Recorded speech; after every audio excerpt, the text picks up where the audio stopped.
Perundingan diadakan di Indonesia bertempat di Linggarjati. Pelaksanaan sidang-sidangnya berlangsung pada tanggal 11 sampai 15 November 1946. Delegasi Indonesia dipimpin oleh Sultan Syahrir, anggotanya Mr. Muhammad Rum, Mr. Susanto Tirtoprojo, dan Aka Gani. Delegasi Belanda dipimpin oleh Profesor Sermehorn dengan beberapa anggota yakni Van Mook, F. de Boer, dan Van Poel. Sebagai penengah dan pemimpin sidang adalah Lord Killern. Dalam perundingan itu dihasilkan kesepakatan yang terdiri dari 17 pasal. Isi pokok perundingan Linggarjati antara lain sebagai berikut. 1. Pemerintah Belanda mengakui kekuasaan secara de facto pemerintahan Republik Indonesia atas wilayah Jawa, Madura, dan Sumatera. Daerah-daerah yang diduduki sekutu atau Belanda secara berangsur-angsur akan dikembalikan kepada Republik Indonesia. 2. Akan dibentuk negara Indonesia Serikat yang meliputi seluruh wilayah Hindia Belanda sebagai negara berdaulat. Pemerintah Belanda dan Republik Indonesia akan membentuk Uni Indonesia Belanda yang dipimpin oleh Raja Belanda. Isi perjanjian lainnya adalah pembentukan NIS dan UNIS Indonesia Belanda diusahakan sudah selesai sebelum 1 Januari 1949. Pemerintah RI mengakui dan akan memulihkan serta melindungi hak milik asing. Pemerintah Republik Indonesia dan Belanda sepakat untuk mengadakan pengurangan jumlah tentara. Bila terjadi perselisihan dalam melaksanakan perundingan ini, akan menyerahkan masalahnya kepada Komisi Arbitrase. Setelah persetujuan Linggarjati disahkan, beberapa negara telah memberikan pengakuan terhadap kekuasaan Republik Indonesia. Misalnya dari Inggris, Amerika Serikat, Mesir, Afghanistan, Burma atau Myanmar, Saudi Arabia, India, dan Pakistan. Perjanjian Linggarjati tidak membantu untuk memecahkan masalah bagi kedua belah bangsa, bahkan memperburuk keadaan. Belanda kemudian mengadakan gencatan senjata di Jawa dan Sumatera pada 21 Juli 1947. Belanda menyebut tindakan itu sebagai asti politionel, tindakan kepolisian atau yang dikenal dengan agresi militer 1. Istilah polisionil itu berarti pengamanan dalam negeri, atau yang dimaksud di sini adalah Indonesia. Artinya, Belanda tidak mengakui kedaulatan Republik Indonesia, seperti yang sudah dinyatakan dalam dokumen Linggarjati. Belanda memberi sandi pada serangan umum itu dengan operasi produk, yaitu operasi yang ditujukan untuk wilayah-wilayah yang dianggap penting secara ekonomi bagi Belanda.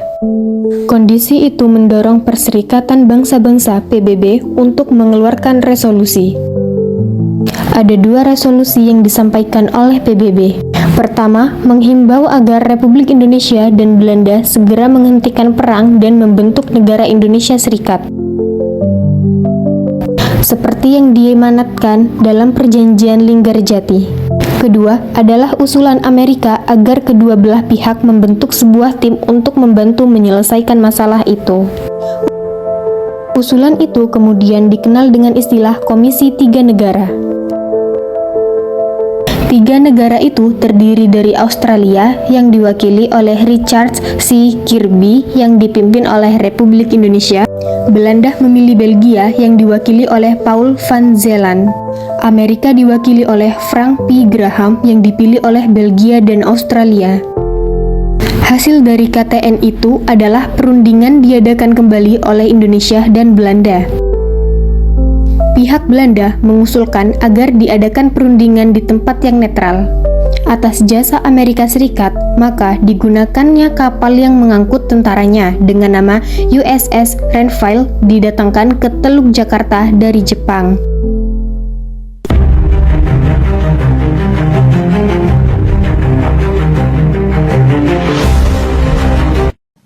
Di tengah-tengah upaya mencari kesepakatan dalam pelaksanaan isi persetujuan Linggarjati, ternyata Belanda terus melakukan tindakan yang justru bertentangan dengan isi persetujuan Linggarjati. Di samping mensponsori pembentukan pemerintahan boneka, Belanda yang terus memasukkan kekuatan tentaranya, Belanda pada tanggal 27 Mei 1947 mengirim nota ultimatum yang isinya antara lain sebagai berikut. 1. Pembentukan pemerintahan federal sementara, pemerintahan darurat secara bersama. 2. Pembentukan Dewan Urusan Luar Negeri. 3. Dewan Urusan Luar Negeri bertanggung jawab atas pelaksanaan ekspor, impor, dan devisa. 4. Pembentukan pasukan keamanan dan ketertiban bersama gendarmeri. Pembentukan pasukan gabungan ini termasuk yang juga di wilayah Republik Indonesia. Pada prinsipnya, PM Syahrir dapat menerima beberapa usulan, tetapi menolak mengenai pembentukan pasukan keamanan bersama di wilayah Republik Indonesia. Tanggal 3 Juli dibentuk kabinet baru di bawah Amir Syarifuddin yang juga tetap menolak pembentukan pasukan keamanan bersama di wilayah Republik Indonesia. Pada tanggal 21 Juli 1947, pihak Belanda melancarkan aksi polisional mereka yang pertama yang dikenal dengan nama Agresi Militer Belanda I. Untuk menguasai daerah-daerah yang kaya dengan sumber daya alam, pada tanggal 30 Juli 1947, pemerintah India dan Australia mengajukan pemerintahan resmi agar masalah Indonesia Belanda dimasukkan dalam agenda Dewan Keamanan PBB. Permintaan itu diterima baik dan dimasukkan dalam agenda sidang Dewan Keamanan PBB tanggal 1 Agustus 1947.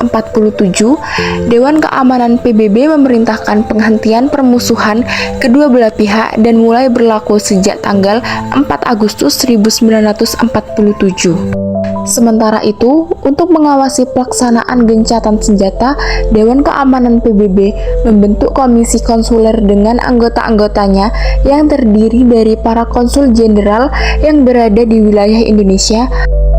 Komisi konsuler diketuai oleh Konsul Jenderal Amerika Serikat Dr. Walter Foote dengan beranggotakan Konsul Jenderal Cina, Belgia, Perancis, Inggris, dan Australia. Tanggal 3 Agustus 1947, Belanda menerima resolusi Dewan Keamanan PBB dan memerintahkan kepada Van Mook untuk menghentikan tembak-menembak. Pelaksanaannya dimulai pada malam hari tanggal 4 Agustus 1947. Tanggal 14 Agustus 1947 dibuka sidang Dewan Keamanan PBB. Dari Indonesia hadir antara lain Sultan Syahrir. Dalam pidatonya, Syahrir menegaskan bahwa untuk mengakhiri berbagai pelanggaran dan menghentikan pertempuran perlu dibentuk komisi pengawas. Pada tanggal 25 Agustus 1947, Dewan Keamanan PBB menerima usul Amerika Serikat tentang pembentukan Komisi Jasa-Jasa Baik atau yang lebih dikenal dengan Komisi Tiga Negara KTN. Belanda menunjukkan Belgia sebagai anggota, sedangkan Indonesia memilih Australia, kemudian Belanda dan Indonesia memilih negara pihak ketiga, yakni Amerika. Komisi ini resmi terbentuk tanggal 18 September 1947. Australia dipimpin oleh Richard Kirby, Belgia dipimpin oleh Paul van Zeelen, dan Amerika Serikat dipimpin oleh Dr. Franz Graham. Akan tetapi, pada tanggal 29 Agustus 1947, secara sepihak, Van Mook memproklamasikan garis demarkasi Van Mook dan menjadi garis batas antara daerah pendudukan Belanda dan wilayah Republik Indonesia pada saat gencatan senjata dilaksanakan. Garis-garis itu pada umumnya menghubungkan titik terdepan posisi Belanda. Menurut garis Van Mook, wilayah Republik Indonesia lebih sedikit dari sepertiga wilayah Jawa, yakni wilayah Jawa Tengah bagian timur dikurangi pelabuhan-pelabuhan dan perairan laut. Perundingan Renville.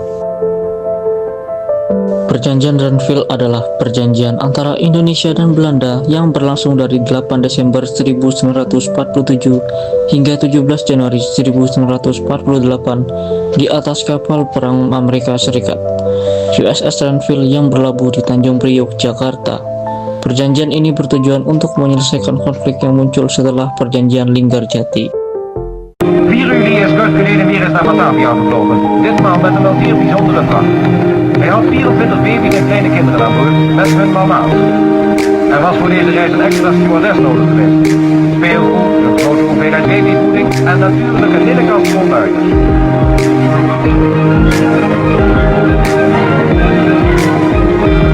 De vliegende kinderwagen kwam stipt op tijd binnen, zodat de vaders die al enkele dagen in spanning naar de aankomst hadden uitgekeken, geen ogenblik langer behoefden te wachten dan nodig was. En zo zijn weer enkele gezinnen van Nederlanders in Batavia herrezen. Mogen de volgende vluchten even verspoedig worden.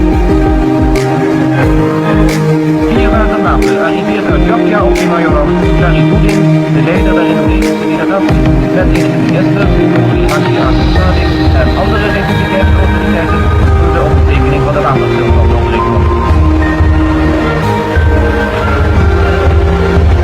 Nog diezelfde middag begeven de delegaties weer naar de grens.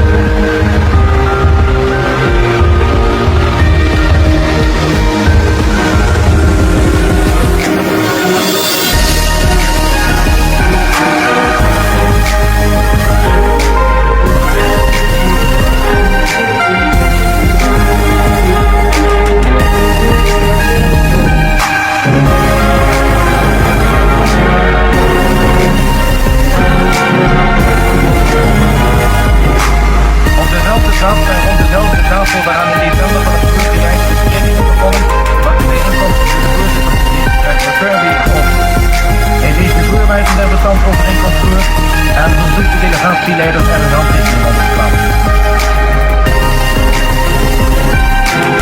Achtereenvolgens tekenen Raden Abukali voor Nederland en Sharifudin voor de Republiek. Hier is een stap gezet op de weg naar de oplossing van het Indonesische probleem.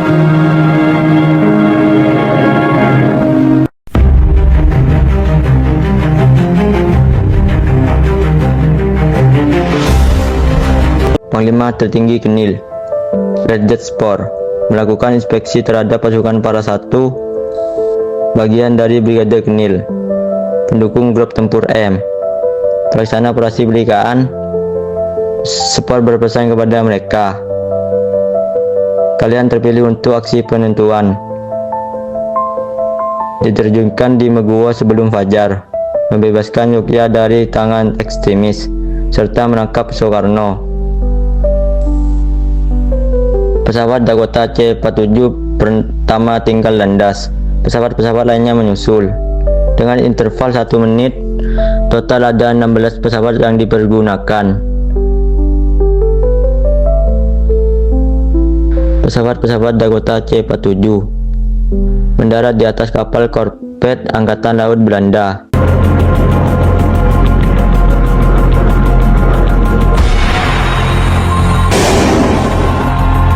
Lima pesawat tempur F-51 Mustang dan 9 P-40 Kitty Hawk mulai melakukan penembakan dan pemboman udara.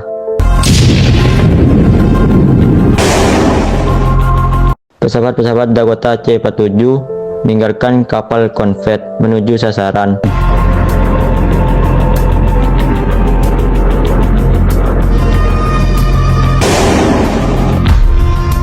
Pasukan para 1 melakukan penerjunan menuju dropping zone di kiri dan kanan Lanut Meguwo. Penerjunan itu dilindungi oleh pesawat tempur.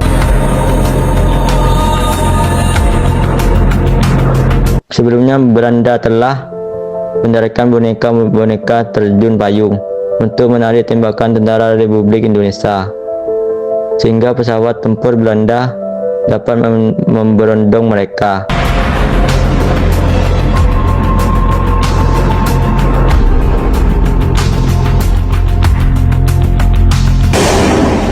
Pasukan 41 meninggalkan dropping zone dan menyerang pasukan Angkatan Udara Republik Indonesia. Dalam pertempuran tidak seimbang itu, Kadet Samiran Serma Tumirharjo, Kopral Thohir, dan 30 prajurit AURI lainnya gugur.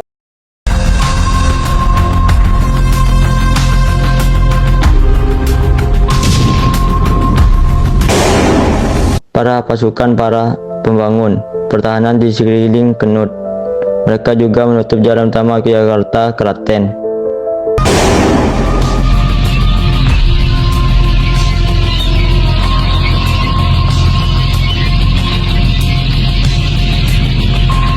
Seluruh landasan terbang telah selesai dibersihkan dan bahan peledak dan lain-lain yang sebelumnya dipasang oleh pasukan AURI. Pesawat-pesawat yang akan mengangkat sisa grup tempur M di Lanut Kali Banteng menerima kabar dari pos pengendali udara Lanut Megowo bahwa landasan Lanut Megowo telah siap untuk didarati. Pesawat-pesawat mengangkut sisa grup tempur M mulai mendarat di Lanut Megowo.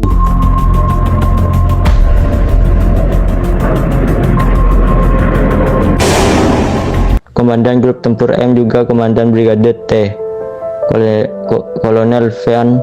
Dia langsung mengambil alih komando dari Kapten Eckhout.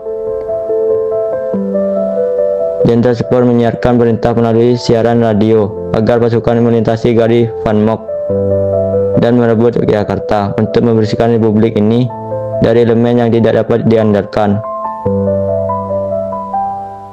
Operasi pendaratan udara berjalan lancar. Pesawat-pesawat menurunkan perlengkapan, pembekalan dan personel dengan cepat, lalu terbang lagi ke Lanut Kalibanteng Semarang untuk mengangkut sisa pasukan. Dalam waktu kurang dari 3 jam telah dapat diangkut 2 Battlefront infanteri siap tempur. Battlefront KST dipimpin Lekwol PCA Van Beek dan Battlefront 1 Resimen Infanteri 15 di bawah pimpinan Mayor JF.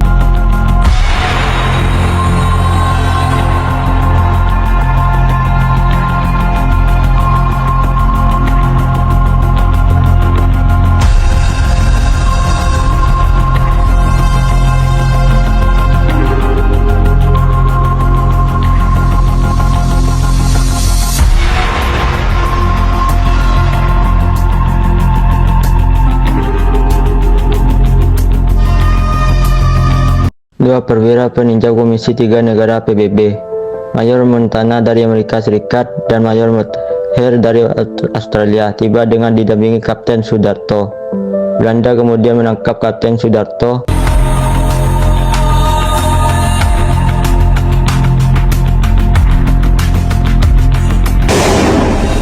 Battlefront kini bergerak menuju Yogyakarta. Misinya menguasai dan membersihkan Yogyakarta sektor selatan dari jalan kereta api, termasuk menahan pimpinan dari RI dan TNI.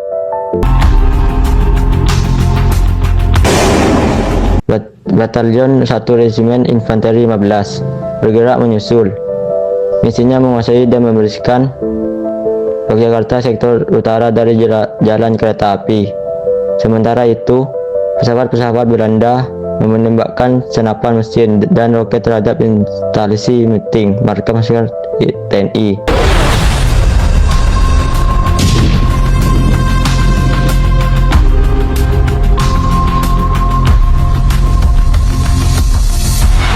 Tampak pasukan Belanda mengumpulkan bom-bom yang dijatuhkan dari pesawat, tetapi tidak meledak. Tentu saja kolonel tempur Belanda ini mendapat perlawanan hebat dari TNI.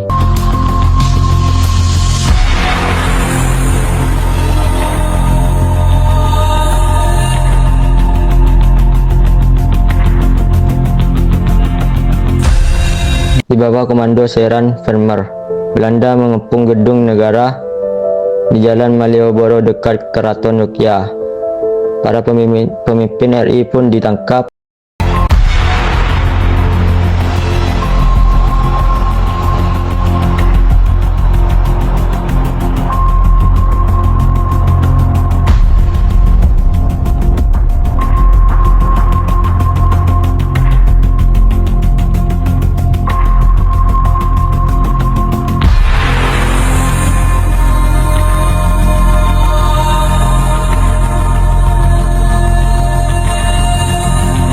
Panglima Divisi B Majen Major mendapat laporan resmi bahwa Yogyakarta sudah berhasil diduduki oleh Belanda. Namun Jenderal Sudirman, Panglima TNI, sudah meninggalkan Yogyakarta untuk melanjutkan perang gerilya.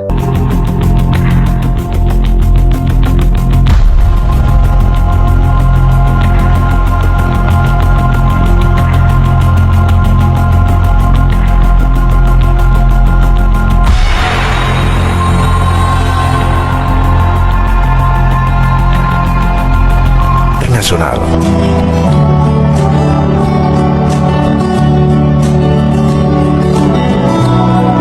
Perserikatan Bangsa-Bangsa pada 4 Januari 1940. Perjanjian Rotterdam adalah perjanjian antara Indonesia Belanda yang ditandatangani pada 7 Mei 1949 di Jakarta.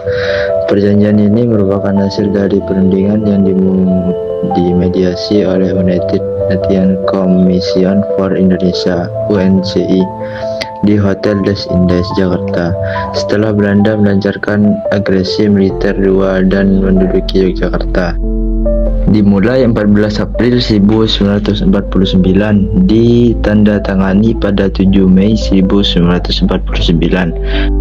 Namanya diambil dari dua pemimpin deklarasi, yaitu Muhammad Royem dan Herman van Royjen.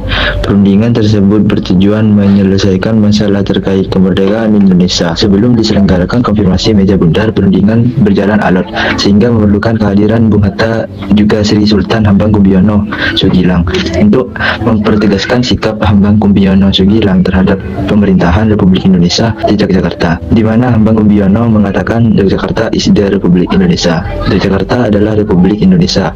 Pada tanggal 1 Maret 1949 terjadilah serangan umum atau serangan besar-besaran kota Yogyakarta yang semula diduduki Belanda mampu direbut oleh Angkatan Perang RI dan dipertahankan selama 6 jam. Sebagai eksistensi Indonesia, upaya tersebut merugikan posisi Belanda di bidang politik internasional.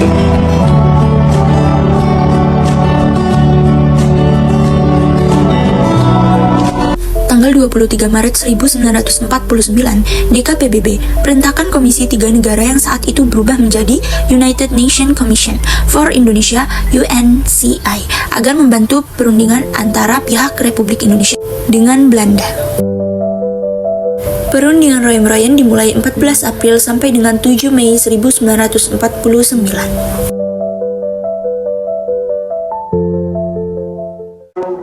Konferensi Meja Bundar adalah sebuah konferensi yang diadakan di Den Haag, Belanda pada tanggal 23 Agustus hingga 2 November 1949. Tujuannya adalah untuk menyelesaikan konflik antara Indonesia dan Belanda terkait pengakuan kedaulatan Republik Indonesia. Antara perwakilan Republik Indonesia, Belanda dan BVO yang diwakili sebagai negara yang diciptakan Belanda di Kepulauan Indonesia. Tujuan dari KNB adalah untuk menyelesaikan sengketa antara Indonesia dan Belanda sekaligus memperoleh pengakuan kedaulatan Indonesia yang merdeka dan berdaulat. Namun di balik peristiwa KNB terdapat beberapa janji yang diberikan Belanda kepada Indonesia sebagai syarat penyerahan kedaulatan. Janji-janji tersebut antara lain adalah Belanda akan membayar hutang perang kepada Indonesia sebesar 4,5 miliar gulden. Hutang ini berasal dari biaya operasi militer Belanda di Indonesia secara agresi militer I dan II. Belanda akan menyerahkan Irian Barat kepada Indonesia dalam waktu 1 tahun setelah penyerangan kedaulatan. Irian Barat adalah wilayah yang tidak termasuk dalam Republik Indonesia Serikat yang dibentuk setelah KNB. Belanda masih menganggap Irian Barat sebagai bagian dari Nugini Belanda. Belanda akan memberikan bantuan ekonomi dan teknis kepada Indonesia untuk membangun negara baru. Bantuan ini meliputi bidang pertanian, industri, perdagangan, pendidikan, kesehatan, dan lain-lain. Sayangnya, janji-janji tersebut tidak sepenuhnya dipenuhi oleh Belanda. Berikut adalah alasan dan dampak bagi Indonesia. Belanda tidak membayar utang perang secara penuh, hanya sekitar 600 juta gulden yang dibayarkan oleh Belanda kepada Indonesia. Alasan Belanda adalah karena kondisi ekonomi mereka yang sulit pasca Perang Dunia Kedua. Akibatnya, Indonesia mengalami kesulitan keuangan dan inflasi tinggi. Belanda tidak menyerahkan Irian Barat kepada Indonesia sesuai jadwal. Belanda masih berusaha mempertahankan Irian Barat sebagai koloni terakhir mereka di Asia. Hal ini menimbulkan konflik antara Indonesia dan Belanda yang berlangsung hingga tahun 1962. Akhirnya Irian Barat diserahkan kepada Indonesia setelah intervensi Perserikatan Bangsa-Bangsa dan Amerika Serikat. Belanda tidak memberikan bantuan ekonomi dan teknis secara maksimal. Bantuan yang diberikan oleh Belanda tidak banyak menguntungkan pihak mereka sendiri daripada Indonesia.